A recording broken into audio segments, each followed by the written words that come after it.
about? So pretty much, in my head, I'm thinking, okay, I have to save my cupcakes.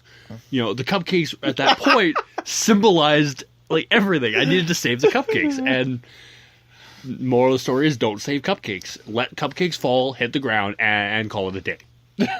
Yes.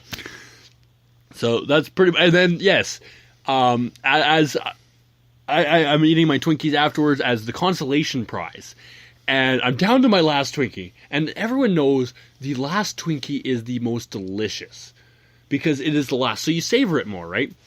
So as I'm holding it, I'm just about to eat it, and Eagle walks up, yanks the Twinkie out of my hand, shoves it in his mouth, and walks away. So not only did I end up punching myself over cupcakes, but I lost my last delicious Twinkie. And I laugh because I hate Twinkies. That's fine. Twinkies hate me. So yeah, the moral story is don't punch yourself. Don't try to catch dropped food, and don't let someone steal your last Twinkie. Those are like the 3 rules of life. I don't think you would have been able to stop Eagle if you'd wanted to. True, but it's the thought that counts. So we're actually about halfway-ish. And so we're going to go to a quick music break, and we will be right back while you all have this mental image of me punching myself over a stupid pair of cupcakes. So enjoy, and we will be right back.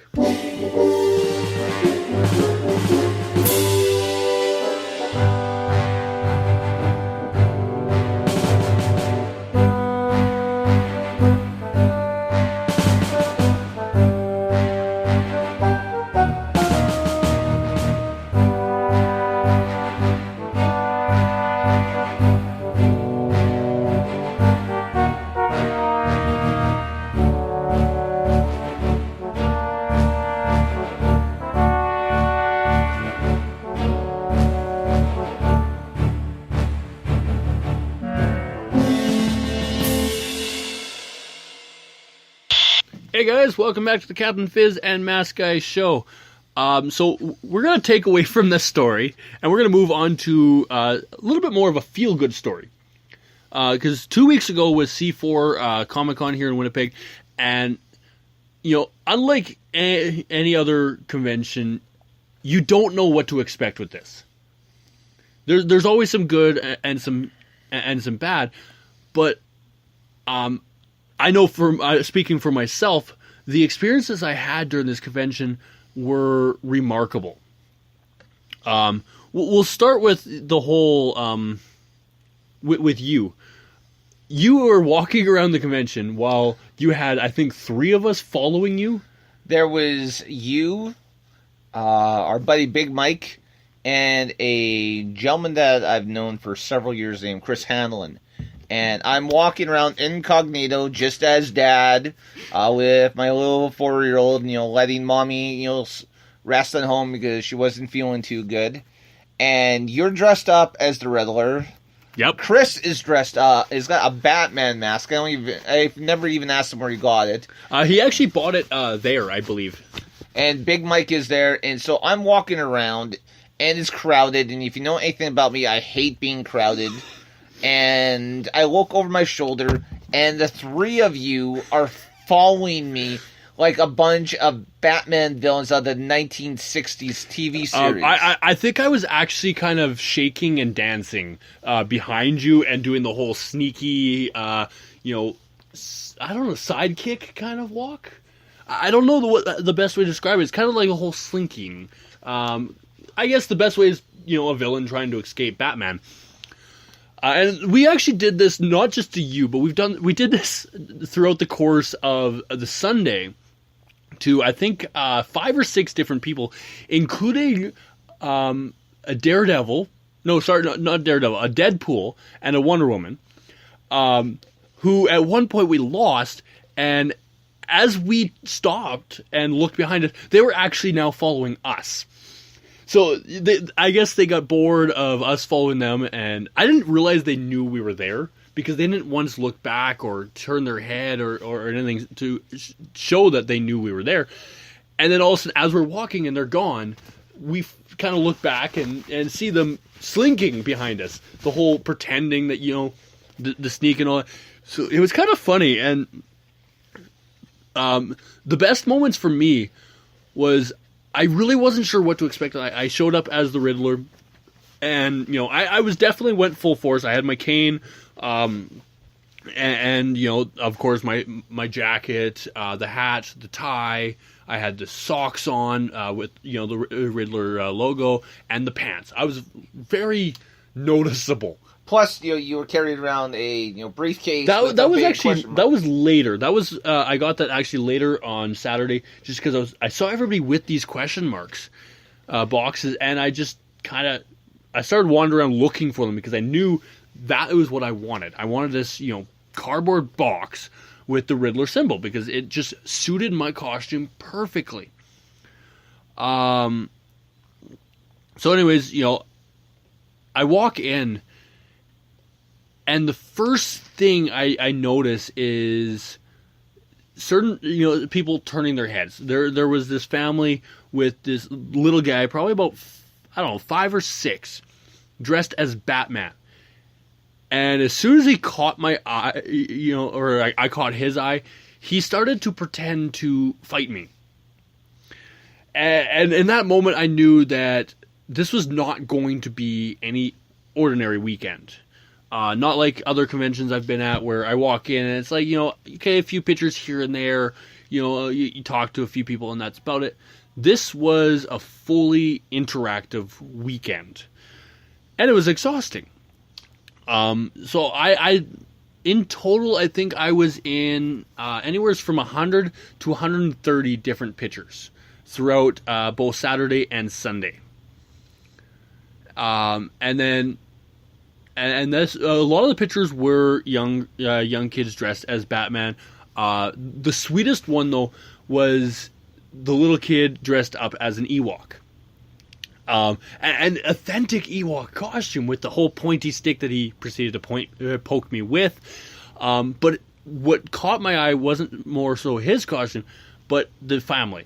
We're talking his dad, who was in a wheelchair, was dressed as one of the squadron leaders, the pilots, full head to toe costume, very authentic, which to me was phenomenal because it definitely brought me back to watching the movies where you see them, calling out, Red Leader and all this, and you see them sitting, in these planes, and you get the feeling you're there. And then, his mother dressed up as a bigger Ewok soldier. So the whole family dressed up, and to me that was like huge because it wasn't just, the little kid enjoying it, it was the whole family, and they were as a group, getting together and doing this. That same, after we took our pictures and whatnot, they proceeded to tell me that on Sunday that he was going to come back as Lego Batman. So when I got there on Sunday, I actually spent probably about, I'd say about half the day looking for this family, trying to get to find them again to see if I can get another picture. Because obviously Lego Batman, it's not complete without the Riddler. There you go. And as I'm walking through it, I'm kind of at the point of giving up hope that I haven't been able to find them. It's like 1 o'clock. It ends at 5. I'm like, I really don't see much hope of them coming back. And then out of the corner of my eye, I see that squadron, colors going through, and I see the Lego Batman sitting on him. And the eyes light up, and he goes running. Because I just point at him, I've been looking for you. And it's like, in that moment itself he was happy because somebody actually took the effort to try to find him because they wanted a picture with him. So then that was definitely one of the memorable moments. The other one, and you saw the pictures of it. I'm not sure if you were around when this happened, but I saw a guy dressed up as Tapeface. Now, if you don't know who Tapeface is, go watch America's Got Talent. America's Got Talent. Go check him out on YouTube. The guy is hilarious. Yes. So this guy, I see it and it's like authentic. The guy looks exactly like him. You could have sworn it was him. I still think it was. At least deep down, I hope it was. So I asked if I can take his picture. Not expecting what happened next is he actually took my phone and took a selfie with my camera, which was definitely kind of against what I like, because I don't like people touching my phone. But that's a very tape-faced thing to do. It definitely was a very tape-faced thing to do. So that was kind of nice. And definitely the whole on Sunday doing the train. Big Mike was actually our caboose, and we proceeded, I think, called him all day, calling him the caboose, because we lost him a few times. And we'd randomly walk to, have you seen our caboose? Or have you seen our Batman? And it became pretty much known that if they got lost, it was us looking for them. So, yeah, I don't know. It was real. My son and I were only there for a couple of hours. Again, part of it was, and I mean, my wife wasn't able to come with me, so it kind of took away from the experience. So I was, busy trying to grab a couple of things. But, I mean, there was a lot of great costumes, and I wish I had been in a bit of a better mood, because I could have went off and there was a lot of people I would have loved to have taken pictures of. And for a number of reasons, I decided not to dress up. My son originally was going to be dressing up as a hobbit, but he downright refused to go off into wear anything, and he actually isn't. He did wear clothing. I did reiterate. Okay, yes, he showed up in clothing. I made sure though that he wore like a Star Wars shirt, so that at least he would be representing. Should have gone with Batman. No. But he could have been my Batman for the day. No. It was better Batman. I don't know. I mean, I don't know.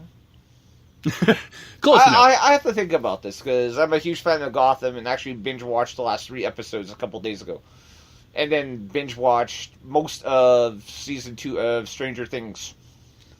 And because I've been working too much, I haven't got to any of them, which I have failed. I have failed as a geek. You're well, no, that's okay, because I haven't been watching a lot of stuff either. And, definitely, if anyone is a fan of kind of like of horror stuff, go check out Stranger Things 2. It is great. I enjoyed the first season. I almost have enjoyed the second season more on a more emotional level. I definitely enjoyed it. There's definitely some stories. The story arcs in here, not just with the kids, but with the adults. I definitely have heard good things. And I'm just, oh my god, Shane Austen. Shane Austen was perfectly cast in his role as Bob in season 2. Bob's great. But going back to your story, I'll try to pull myself out of the rabbit hole here. But I mean, C4, it was good. This year, again, I was only there for a couple of hours. I kind of have some anxiety issues around being crowded, and so that always takes away from the experience. I think if I dressed up as something recognizable, other than my on-air persona, people probably would ask me for autographs and stuff, or not autographs, for pictures and things. See, for me, I loved C4 Weekend. This is. We actually first started this. You and I went to our first convention, I believe, almost 10 years ago. I'm trying to remember exactly how long ago it was. I'd have to try to go back at some point to look for some physical proof of when we actually went. I do know that was the first time that we went. We went to go see Peter Mayhew, who did the voice of Chewbacca in Star Wars. And that pretty much just started off this whirlwind where I found like this whole different world where you can be whoever you want. And I've gone as different characters over the years, but this has been by far the longest I've gone. I usually go for a day, and not even a full day, like a couple hours. On Saturday, I went I showed up close to 11 o'clock-ish, and I stayed until 5. and you and I showed up on